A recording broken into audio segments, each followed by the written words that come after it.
Good morning. You're listening to Caregiver Crossing. We are a podcast brought to you by Joy's House. We are so happy that you're here. Caregiver Crossing is a podcast created just for you, the caregiver. And the reality is we either are, have been, or will be. So it's really created for all of us. And I'm Tina McIntosh. And hello, Tina Bina. I'm Terry Stacy. Hi, everybody.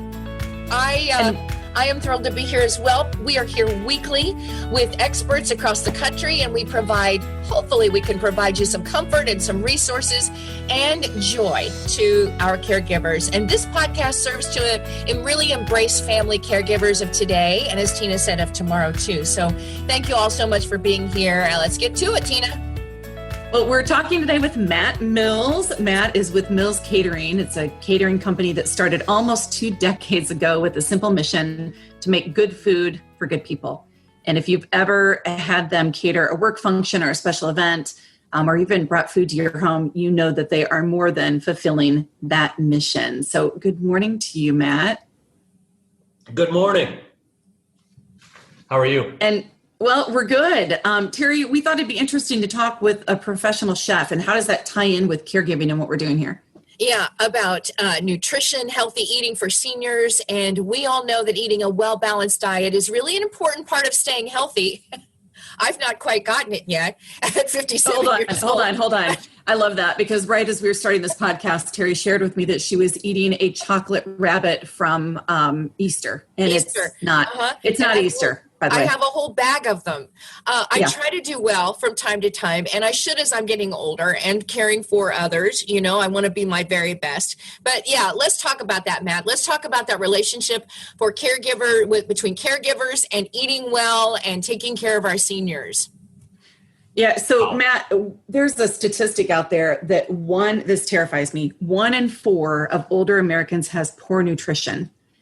So what's your solution for that, Matt? Let's change the world. Well, I would say more than 1 in 4 non-seniors probably have poor nutrition. I think it's just where we are in society.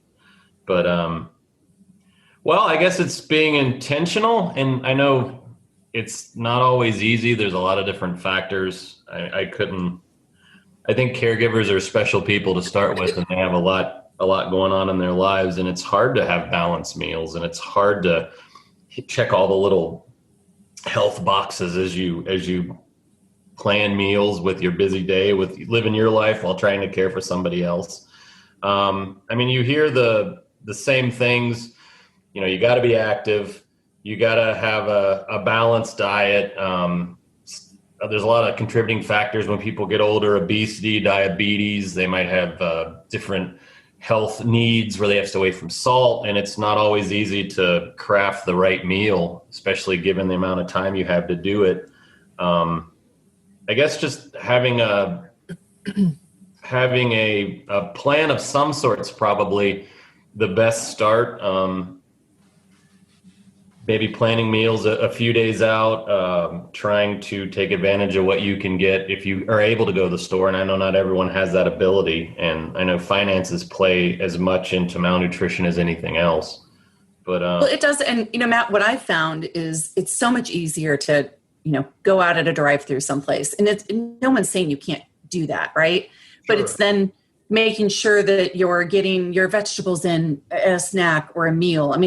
It doesn't have to be all or nothing, but I will tell you. So, Matt, you altered Mills Catering during this COVID period, and we ordered food. We need to do it again. It was fantastic, and I could tell it was with love, and there was nutrition, and there were memories. And I want to ask you, first of all, thank you for doing that and doing this home catering meals for folks. And at the end, we will definitely give your contact information in case people want to know more about that. For you, when you're cooking, is there a meal that comes to your mind or your heart that just brings back some great memories or does something to you on the inside? Well, sure, but it's probably the least healthy meal in the world. Are you going to say mac and cheese? No, but it would be kind of the same idea. So if we always talk about what's your last meal, right? Anyone I know that cooks, we get in this conversation. So my mother had a cookbook, and it was all Campbell soup recipes. It probably came No from way. a church kitchen or something. And one of my favorite meals, it's basically chicken breasts. You dip them in butter, you roll them in cracker crumbs, then you put Campbell's cream of celery soup over the top, and you bake it. Oh my gosh. Yes. It puts me in a place. I mean, it's safety, right? It's memory, it's everything. And so that's probably one of my favorite things. Now, of course, there are much better things in the world, but it hits a spot in my heart that most meals don't. But if you're dying, that's your last meal. I get it. Probably. Terry, do you have one? A last meal, it would be very difficult, but it is very something that comfort food. You know, it's biscuits and gravy. It's it is chicken and noodles. It's anything cooked in a crock pot. It's meatloaf and mashed potatoes and of course bread. And for you? I mean, I like a good caprese salad is really good for my soul. But if you could throw in fresh peaches and half a watermelon, I could down that thing in no time if it's the right one. Wow. But I'm with Matt too. Like Matt, your meal with the Campbell's soup, if you put rice on the bottom, that's my childhood. Like I remember making that meal or doing that with my mother. And I think we could talk about comfort food for a second, because I mean that's kind of especially right now. So that's kind of where we all are, and I think that there's a place for comfort food certainly, and it is all about balance. So there's nothing wrong with September? Hell, I can't even remember it. Screw this year. I mean, does it matter? It's 2020, right? But I mean, watermelons are outstanding right now. Why would you not go have watermelon? And as long as you it's like anything else we do in life. Just kind of try to balance it out. And you can pick your battles. It's fine to have that huge helping of mac and cheese because it does so much more than feed you if it helps the mental state. But then go and get some vegetables. Go and get some fiber. Eat some beans. Eat some lentils. I mean, you can get it. Avocado is great for you. There's all kinds of things you could eat that would help balance out times where I'm going to eat this because I want to. You know, and speaking of that, Matt, so my father had a heart attack a couple of years ago, and we really had to learn and my mother had to really learn how to cook again for someone that is now, had congestive heart failure, which means eliminating salt. And that has been the biggest struggle. And I know for a lot of caregivers, it's really difficult finding those recipes although not as hard as it probably used to be. But it is a challenge cooking without salt. And I'm wondering, have you had this situation where you're caring for someone or that you know of someone that you're cooking for that has to eliminate salt?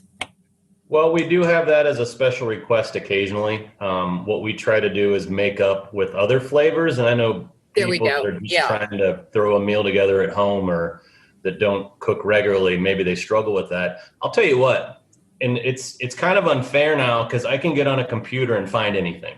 Yeah. I think that an educated search 10 minutes of your time can really reap some dividends as far as, all right, so I have to eliminate these things in the food. What can I make up for that?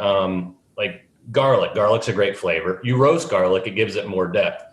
You can add acid to a dish to kind of bring out the flavor more without salting. And it's a balancing act. And plus, it has to taste good for you to serve it, but then the person eating it may be really picky. I just remember, like my grandparents, they didn't want to eat anything except maybe the Reese's peanut butter cups they'd hide. And they would hide candy everywhere because candy is instantaneous gratification. It does everything that comfort food does just for 10 seconds, right? Yeah. So it is kind of just getting to where you can play with food enough where I'm not going to add extra salt, but by just kind of tweaking it a little bit, I might be able to make it taste a little better. And I mean, seasoning does it, and it's not just dry herbs, fresh herbs. And I know not everyone has access to this and not everyone has the ability to do this. You have your hand up. Sorry, I was on. No. I mean, here's the thing is we're running out of time and there's so much to say about this. I will tell you that, Matt, I really want people to call you. I want people to order your food. And I know I sound like I'm pushing that. Here's why. It is nutritionally balanced. It is with love. I mean, just hearing you talk about, meals growing up or how bringing out the flavor with the garlic and blah, blah, so much more than most of us know. And I know that's your training. I know that's what you do for a living. That almost feels unfair. Like, I'm like, why don't I know that acid trick and to bring out more flavors and things? But you care so much. And I think if all of us would just stop and realize we can put some of that love and that research into our food, and we can freeze things and we can make things with our loved one to bring out those memories and bring that comfort. Let's do it. And if you can't do it on a regular basis, contact Matt. So Terry, I know you wanted to get some contact information. Yeah. And really just let us know how we can get a hold of you. Millscatering.com is our website.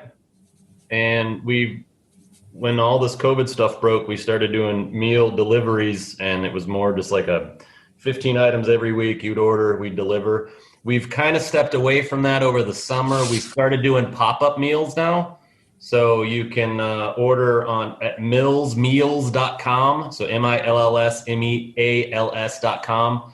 And we're doing a full dinner every week for pickup. I'm not going to say it's healthy, but it'll make you feel good. And absolutely. We're just trying to find our place in all this and try to be helpful where we can, feed people where they are.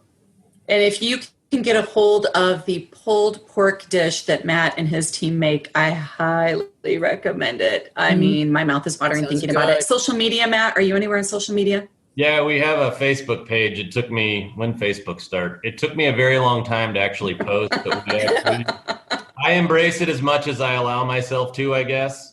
But it's there. But the website's the best place. We've been very blessed. I have a great crew of people that work for me and that are really, really push what we do more than I do even. I just walk around and pay bills, basically. But I feel bad we didn't talk about freezing food. There's so many things that people can do at home to help prepare meals and get stuff staged. But well, how about we have you back for another podcast and we talk about freezing food and meals? That would be great, because this I will be more studied in this for sure. So I'll be more helpful. I mean, listen, there's a lot to talk about. So Mills Catering, Matt Mills, we will be back on Caregiver Crossing next week. So until next time, please take good care of each other.